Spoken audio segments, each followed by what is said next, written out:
Truri ynë fillon të tkuret natyrshëm pas moshës 30 ose 40 vjeç, por disa zakone të përditshme mund të përshpejtojnë këtë proces.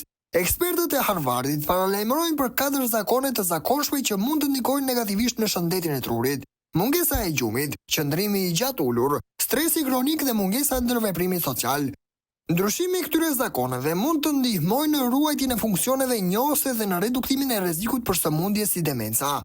Mungesa e gjumit. Gjumi cilësor është thelbësor për shëndetin e trurit. Studimet tregojnë se mungesa e gjumit mund të çojë në probleme me kujtesën, përqendrimin dhe vendimmarrjen. Gjithashtu, mungesa e gjumit është e lidhur me rritjen e rrezikut për sëmundje si Alzheimeri apo demenca.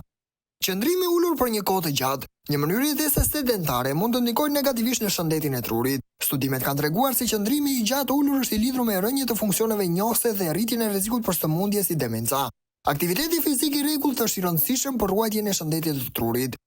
Stresi kronik. Stresi i vazhdueshëm mund të ndikojë negativisht në strukturën dhe funksionin e trurit. Ai mund të çojë në probleme me kujtesën dhe përqendrimin, si dhe të rrisë rrezikun për sëmundje mendore. Menaxhimi i stresit përmes teknikave si meditimi, aktiviteti fizik dhe ndërveprimi social mund të ndihmojnë në ruajtjen e shëndetit të trurit.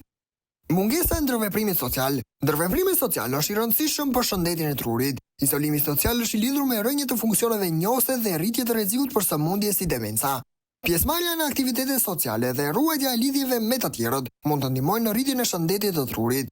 Si të përmirësoni shëndetin e trurit? Siguroni gjumë cilësor 7 deri në 8 orë çdo ditë. Angazhohuni për aktivitete fizike të rregullta. Menaxhoni stresin përmes teknikave relaksuese. Merrni pjesë në aktivitete sociale dhe ruani lidhjet me të tjerët.